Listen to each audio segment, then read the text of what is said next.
গরুর মাংস রান্না করলে নাকি আবার মজা হবে না। আমি যেভাবে রান্না করেছি এভাবে একবার রান্না করে দেখো তো। হাতে মাখাতে মাখাতেই রান্না করে ফেলবো।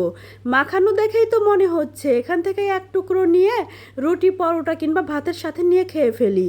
আসসালামু আলাইকুম, সবাই কেমন আছো? আশা করছি অনেক বেশি ভালো আছো। এখানে আমি প্রায় 1.5 কেজির মতো গরুর মাংস নিয়ে এসেছি। এখানে আমি হাড় চর্বি সহ মাংসটা নিয়ে নিচ্ছি, তোমাদেরকে আমি ভালো করে দেখিয়ে দিচ্ছি।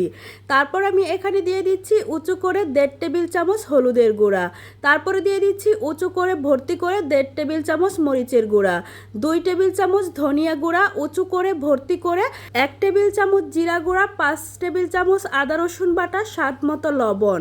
তারপর এখানে দিয়ে দিচ্ছি 1 কাপ মোটা করে কাটা পেঁয়াজ। পেঁয়াজগুলো আমি একটু মোটা করে কেটে নিয়েছি। তারপর দিয়ে দিলাম 4-5টা আস্ত রসুন, দিয়ে দিলাম 2টা তেজপাতা, 7-8টা সবুজ এলাচ, একটা বড় এলাচ, 4-5 টুকরো দারুচিনি, 5-6টা লবঙ্গ, 6-7টা গোলমরিচ, 4-5টা শুকনা মরিচ, 2 চামচ ভর্তি করে গুঁড়া দুধ দিয়ে দিলাম। আমার হাতের কাছে টক দই ছিল না, তাই আমি এখানে গুঁড়া দুধ দিয়ে দিয়েছি। তোমাদের হাতের কাছে যদি টক দই থাকে তাহলে 1/4 কাপ টক দই দিয়ে দিতে পারো। গুঁড়া দুধটা দিলেও এটা খেতে অনেক বেশি মজার হয়। আমি হাতের কাছে টক দই পাইনি, তাই আমি গুঁড়া দুধটা দিয়ে দিয়েছি। গুঁড়া দুধ দিয়ে এভাবে রান্না করে দেখতে পারো, এটা খেতে অনেক মজার হয়। এখন খুব ভালো করে হাতে মাখিয়ে নিতে হবে। এটা মাখানোর উপরেই এই রান্নাটা অনেক বেশি মজার হয়। যত ভালো করে মাখাবে রান্নাটা তত বেশি মজার হবে।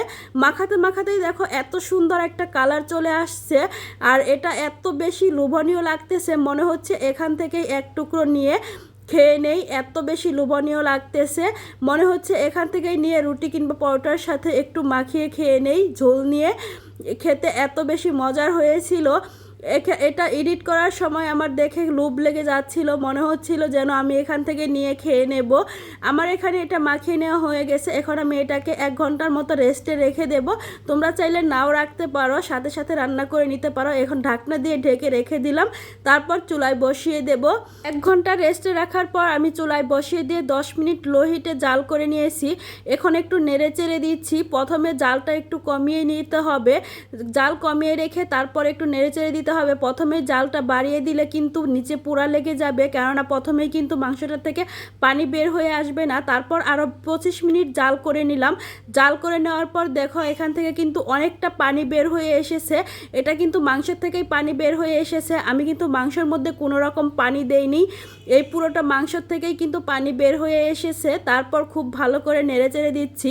আর এই 20 থেকে 25 মিনিটের মধ্যে কিন্তু আমি অনেকবার নেড়ে চেড়ে দিয়েছি।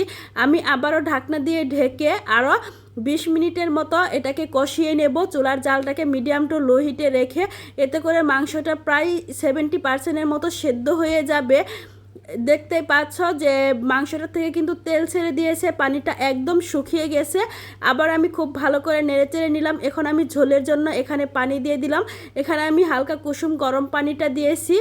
পানিটা দিয়ে মাংসের সাথে খুব ভালো করে মিশিয়ে নিচ্ছি। তোমরা যদি একটু বেশি ঝোল খেতে চাও সেক্ষেত্রে পানিটা আর একটু বাড়িয়ে দিতে পারো। আমি এখানে 2 কাপ পরিমাণ পানি দিয়েছি, যেহেতু আমি ঝোলটা মাখো মাখো রাখবো।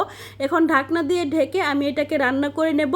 রান্নাটা আমার হয়ে গেছে। আমি এখানে প্রায় আরও 50 মিনিটের মতো আমি জাল করে নিয়েছি। এখানে মাংসটাও একদম নরম হয়ে গেছে। তারপর ঢাকনাটা খুলে নিচ্ছি। দেখতে পাচ্ছ ঝোলটা কিন্তু একদম মাখো মাখো হয়ে গেছে। এখন শেষ পর্যায়ে আমি এখানে দিয়ে দিলাম পেঁয়াজ বেরেস্তা আর দিয়ে দিলাম 1/2 টেবিল চামচ ভাজা জিরার গুঁড়া। তোমরা অবশ্যই এটা দেওয়ার চেষ্টা করবে, এতে করে দেখবে রান্নার টেস্ট অনেক ভালো আসবে আর খেতেও অনেক মজার হবে। একবার হলেও এভাবে রান্না করে দেখবে। আর যদি বাসায় মেহমান আসে মেহমানের সামনেও এভাবে দিয়ে দেখবে। দেখো রান্নাটা কতটা লোভনীয় হয়েছে আর খেতেও অনেক মজার হয়েছে। যদি আমার ভিডিওটি ভালো লাগে তাহলে প্লিজ ফলো দিয়ে দেবে।